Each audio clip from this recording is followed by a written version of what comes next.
Doc, what's up, Maddie? How's it going? It's going good, Tim. How you doing? Pretty good, pretty good. Small account is now roughly 16,000, up from 12,000 on January 1st. So See, what keep is the that? faith alive. It's like a 25% gain where the overall markets are down like 10%. So pretty good. That's awesome. Good And job. how much are you up in the first 5 weeks? As of close on Friday, like 50K. 50K. Like 50K I in mean, 5 weeks.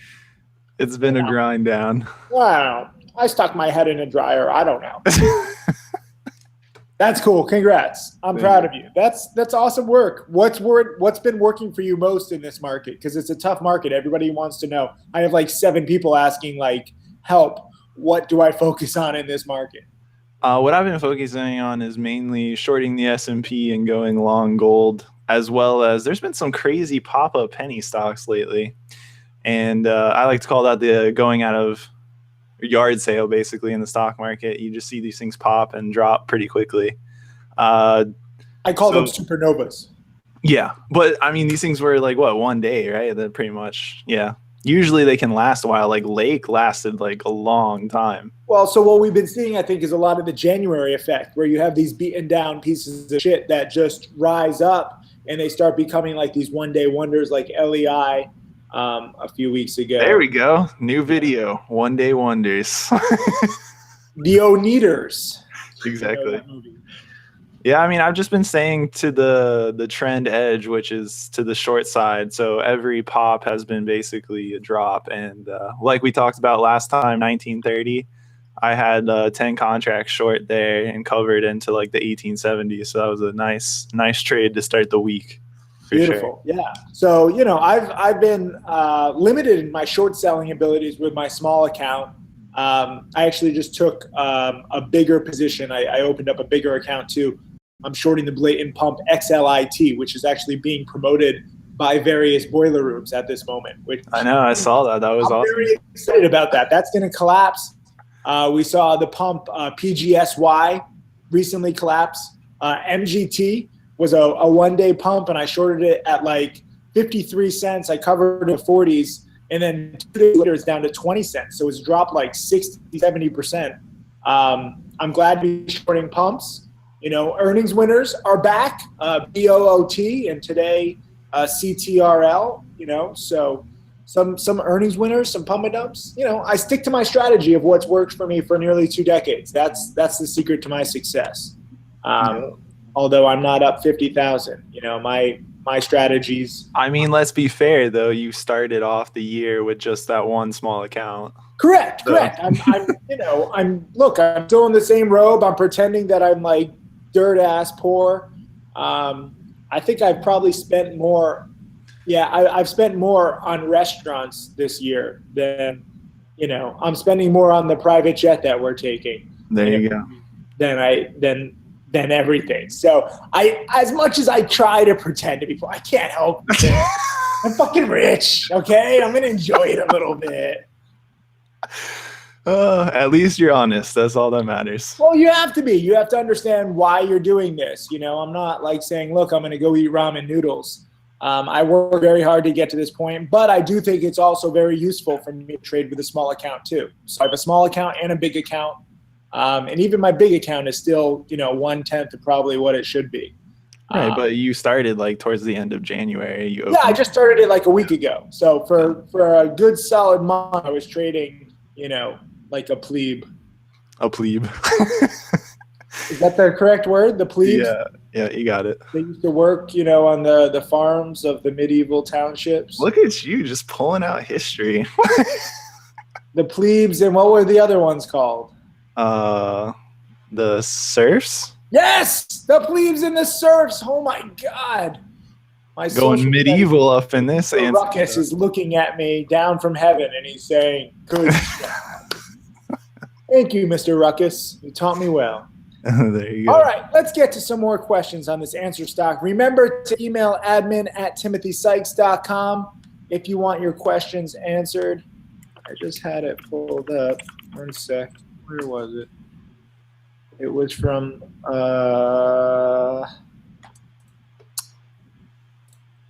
All right. It was from Kamal. No, we answered that one before. This one was from Joey in Jersey. Joey in Jersey says, what are the best times of day to really focus on trading? I have a full-time job, so I want to sneak in some trades every now and then. Good question. Okay, for me, it's usually 9:30 a.m. until 11 a.m. unless I'm trading gold Eastern time. Yes, there you go. And for gold, it's about 6 to 8 a.m. usually. But for the most part, 9:30 a.m. until 11, it slows down middle of the day. And then the close is very, very important for me, at least 3 p.m. until 4. My butt is right in front of my trading desk. So when do you have time to put your head into the dryer? That's usually what I do, for lunch. It's usually lunch break time. Okay, so how long? Do you put it on soft dry or medium dry? I usually go for, hard tumble. Whoa, damn, man. That's rough. For me, again, it's also at the market open, 9 a.m. to 10 a.m. Eastern. I don't want you guys getting there right at 9:30 in the morning Eastern. Try and be there, 15, 20, 30 minutes ahead of time so that you can really have an idea of, the stocks that are moving, what the overall market is doing, so you're able to set up with a plan. I see too many students get in right at 9:30 and they're like, all right, what's hot? What can I buy right now? Come on, let's go. And it's just the gambling mentality. And that's why 90 to 95% of traders lose money. Don't let that happen to you. Go in with a plan, spend more time on the plan. If you spend an hour planning, reading all the documents, looking at support and resistance, seeing what the news is, and planning your trade kind of in your head. And then when the trade actually comes, maybe the trade is only 5 or 10 or 20 minutes. That's fine, as long as you're prepared and you stick to that plan. The problem comes in when you don't have a plan, when you deviate from your plan. Do you agree with that? Amen. All right, we got another message here. This was, so I have, this is, I don't know how to pronounce this name. I'll say the initials, AR from Texas. And AR has about $300,000 in cash. And he wants to know, should he stay all in the US dollar? Maddie, your question. What do you mean, like just keep all of his money in the US dollars? Should I keep all my money? Yeah. Should I keep all my money in US dollars or should I? Yeah, unless you can set up what we call a carry trade, but that's a little bit more complex. If you're trying to use that money to trade, I would say start in the US because it's one of, in my opinion, the best markets to trade overall. And most brokers in the US will give you access to the Australian market or, the FTSE. And then all of that too also. I know the FTSE. Here's my FTSE. Here's my little and then whoopsie. Also too, like if you have that much money, I would recommend trading really small. Take like 20,000 of that and start learning to trade if that's your objective for that money. What you're trying to say is that you're trying to do a carry trade, and for most people they don't even understand carry trades. So I would just stick it all in US and then use real small amounts to trade with.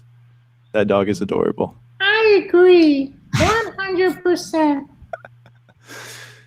He's so fluffy. She's so fluffy. There you go. I'm fluffy. I'm fluffy. I am so fluffy for you. This would be weird to have a conversation with the dog the entire time. Say something. Let's see how she responds. Start barking. Oh. Still nothing. All right, that's enough fun. Now I have a question and an answer. So, basically almost everybody's losing their ass. As I was telling you earlier on our conversation, most people sadly are not short selling. They're not using all the instruments. They're kind of stuck in the mainstream CNBC bullshit where you have to be bullish. You can only make money in a bull market. So aside from shorting the S&P, what are some other strategies that you think are working well in this market? So to protect oneself, if you were going to hedge yourself or you thought the market was in trouble, you could go long gold. That's one. Another way to protect oneself is not just protect, but how do you grow your account? Yeah, like you can, like if you're not okay with shorting, but you see the market maybe in trouble, like you putting can her to go sleep. You're so long, long so gold. Shorting the S&P is the easiest way, in my opinion, and you know, so those are some of the ways that you can have exposure to going long in a bear market. So for me, good answers. For me, you know, earnings and price increases become even more important in this time of kind of desperation. You know, I see a lot of people trying to like dip buy LinkedIn, trying to dip buy DATA, which is another play that got wrecked today. Yeah, did you see that thing? Holy God. Yeah, I mean, I really try and stay away from earnings losers. You don't know what the value is. You know, LinkedIn has been overvalued for years. Yep. And it all comes crashing down in one day when, you know, the orc breaks through the wall. And a whole shitload of orcs just, you know, toppled. What is it called? Deep Haven? No, Helm's Deep. Haven? Helm's Deep. Helm's Deep. The orcs just took over Helm's Deep, and Gandalf ain't there, okay? Everyone's looking to the sunrise. Gandalf ain't there. So, you know, you have to be very careful in this market. At the same time, there are plays that are rising. So really focus on stocks that are rising for good reasons when they report good earnings. Maybe consider dip buying those kinds of plays, or, you know, trying to dip buy them on the day that they really make their big spikes. Or VHC, you know, with their patent deal, their patent win against Apple. You know, that ran much further, although it did collapse too. So just be careful. You know, this is not the time to be a hero. I'm sorry, it's boring. But there are times like this, and you have to withstand them, and you have to, you know, make it to the next, whenever it is. You know, I don't know if we're going to be down all year. I don't know if we're going to be down for a month. I don't really care, because I take it one trade at a time, one day at a time. Protect, protect, protect. Look for opportunities, but don't expect that you're going to have opportunities, and don't expect that, you know, if you do take a trade, it has to be profitable. Remember, this is a very tough game. I don't want you thinking, oh, look at all these millionaires. We are very few and far between. And if you listen to enough of these AnswerStocks and you watch our video lessons and, you know, see our trades and watch us, it's all preparation. And when things don't go our way, we get the fuck out. Maddie, where's your stop losses at when you're in a trade? That's usually dependent on where I am, but I try not to succeed the average range of the day. Or for example, like the E-mini moves like 8 to 12 points, so I would never want to have my stop loss past 12 points. That would be like the max drawdown usually for me if it's a day trade. Small percentage. You keep your trades on a very tight leash. Yeah, exactly. Like I'm never losing more than 1 to 5% of my account at any one given moment. So so think about that. You know, like you see a lot of people see me when I'm exiting a trade. Sometimes I exit a trade way too quickly on a stock that's spiking, like, you know, last Friday on WATT, where I bought it in the mid fives. I went to 6, then it came down and I got freaked out. I sold in the high fives, and then it went to the mid sevens. And people are like, why don't you give it more time? If a trade doesn't go exactly the way I think it should, I'm out. It's not even just about cutting losses quickly. Sometimes I cut my gains too quickly. And I don't mind too quick trades. I know it's frustrating for you guys as students. You want me to hold longer, but I want to teach you how to be careful. You know, it's not just about when a stock hits your stop loss, that's when you should get out. Because a lot of times, if you're letting that happen, especially in this market, a stock hits your stop loss, everyone else has their stop losses right there. You're not going to get out at any time soon. And you're going to be like, whoa, I just lost so much more than I wanted to lose, because you're not using a tight enough leash. Exactly. And overall too, especially in this market, you can't buy and hold like in the previous couple of years where things worked out a little bit better. I think now it's, you have 1 day spike straight down, 1 day spike straight down, you have to be very nimble. Be nimble, be quick, and be safe. And your name is Jack. Tim Sykes and hairdryer Maddie Owens head on another AnswerStock. Email admin@timothysykes.com if you have any questions, and we will answer them on the next episode. Thank you, guys. Peace.